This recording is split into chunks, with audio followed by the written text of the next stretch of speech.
Bonjour Pierre. Bonjour Sonia. Est-ce que tu peux présenter ta start-up? Alors Fitness Connect propose des stations de fitness outdoor connectées à une application de coaching sportif. L'objectif de Fitness Connect est de mettre à disposition en accès libre des équipements permettant d'optimiser la pratique sportive de façon autonome. Alors plus concrètement, ça veut dire quoi? Plus concrètement, ça veut dire qu'aujourd'hui, il y a près de 15 millions de Français qui font une activité physique de façon autonome et qui utilisent pour ça les espaces publics. Ça veut dire sans coach? C'est ce que tu appelles autonome, d'accord? Ça veut dire sans coach, sans club. Sans club, d'accord. Sans association. D'accord. En gros, ils s'achètent des baskets, ils s'achètent un vélo et puis ils vont dans les lieux publics dans lesquels ils peuvent faire une activité physique et ils courent, ils font du vélo, ils font du trail, du triathlon, etc. Ça, c'est le premier constat. Le deuxième constat, c'est que ces gens, en fait, lorsqu'ils font du sport, ils le font munis de leur smartphone. Ils le font pour plusieurs raisons, notamment aujourd'hui pour rester joignables et également parce qu'ils utilisent des applications de tracking type Runkeeper ou Strava. Et enfin, le troisième constat, et c'est là que nous on a identifié qu'il y avait un besoin, c'est que ces gens, en complément de leur activité physique, ils utilisent le mobilier urbain ou les éléments naturels pour réaliser des tas d'exercices. Ça va de l'étirement sur une rambarde à un abdominaux dans l'herbe ou des bondissements dans un escalier, du renforcement musculaire sur un banc, etc. Et donc nous, on s'est dit, on va leur proposer un espace, une aire de fitness sur laquelle ils vont pouvoir réaliser tous ces exercices dans de bonnes conditions. Et comme ils avaient déjà leur téléphone, on s'est dit qu'on allait associer cette aire de fitness à une application qui va être gratuite, et qui va leur permettre de visualiser directement dans leur téléphone l'exercice qu'ils doivent réaliser sur l'équipement devant lequel ils se trouvent. Tu es un ancien athlète de haut niveau. Je sais que tu ne veux pas que ce soit le sujet central, mais tu es quand même un ancien skieur parmi les meilleurs français. Est-ce que ça a contribué à l'idée? Comment l'idée est née et après, comment tu l'as transformée en une véritable innovation? Alors, effectivement, moi j'ai été pendant 10 ans en équipe de France de ski. L'idée n'est pas née quand je faisais du ski, mais l'idée est vraiment née d'un constat, puisque quand j'ai arrêté ma carrière, je suis revenu à Paris. À Paris, j'ai commenté des Coupes du Monde de ski, on ne se refait pas. Et j'ai moi-même évolué dans les espaces publics parisiens qui me permettaient de courir. Et c'est durant 2 ou 3 ans de course à pied que j'ai pu appréhender finalement mon utilisateur final, qui, je le précise, n'est pas mon acheteur. Oui. Exactement, on en reparlera. Mais c'est donc mon utilisateur et je l'ai vu arpenter les espaces publics, je l'ai vu utiliser les mobiliers urbains, je l'ai vu être un peu en galère pour véritablement réaliser son activité physique dans de bonnes conditions. Et je me suis trouvé au bout de 3 ans à la convergence de différents points qui m'ont permis en fait de réaliser, de mettre sur pied cette idée qui me trottait dans la tête. D'accord. Je pense qu'en tant qu'athlète, tu as appris à être entouré avec des personnes ayant des profils complémentaires. Est-ce que tu penses que c'est important, cette démarche pour un entrepreneur? Alors, c'est très important parce qu'on a coutume de dire que le sport de haut niveau, ça prépare à tout un tas de choses. Alors, c'est vrai, le sport de haut niveau permet de développer beaucoup de qualités. Néanmoins, le sport de haut niveau n'apprend pas tout.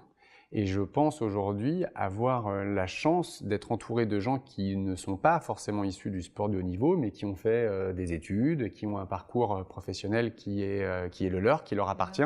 Et je pense que c'est plutôt la mixité oui, le mélange de ces genres, collaboration, de travail ensemble, d'accord, qui finalement donne de la valeur à l'équipe et donc indirectement au produit. Et il y a une spécificité de ton innovation, comme on l'a évoqué, c'est qu'en fait, les utilisateurs finaux sont des particuliers, mais toi, tu vends en fait l'innovation à des collectivités, à des clubs de sport. Et comment tu as abordé ce problème pour commercialiser en fait ton inno? Alors, c'est peut-être ce que le sport apprend, c'est que j'ai probablement eu un grain de folie, c'est que j'ai pas vraiment identifié ça au début. D'accord. D'abord, tant mieux. Probablement.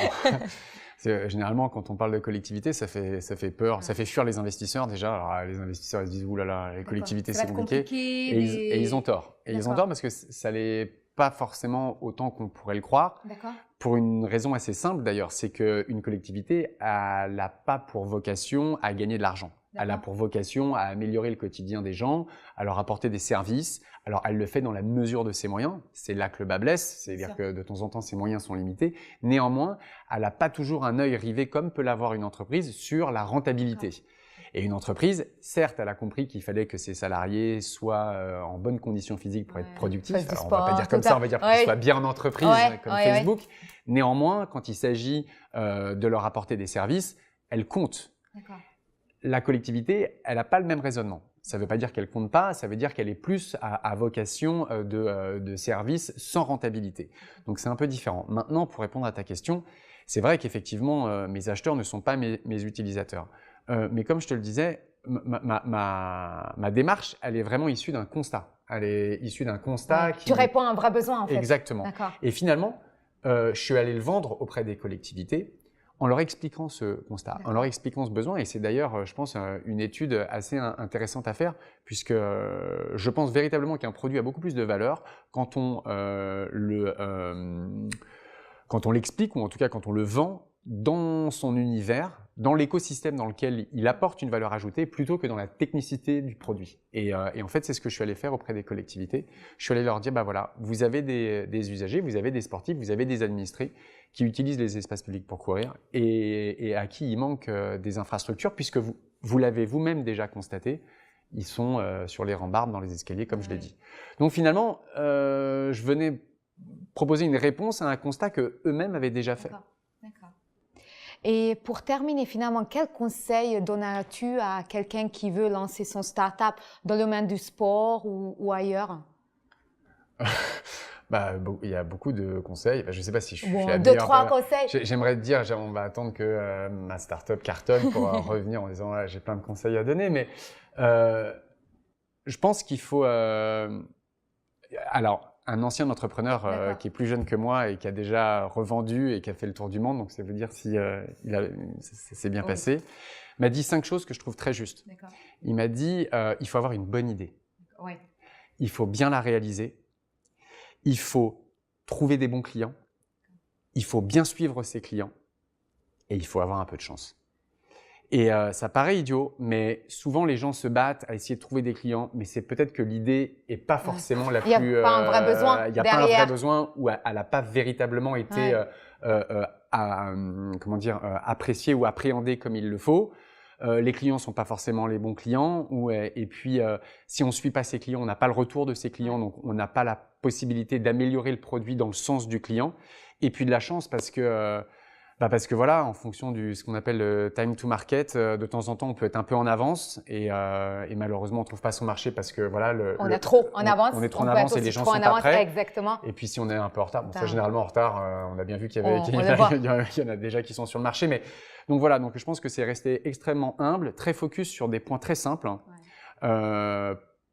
Pas se disperser, faire confiance à peu de gens parce que tout le monde a un avis, tout le monde a une idée.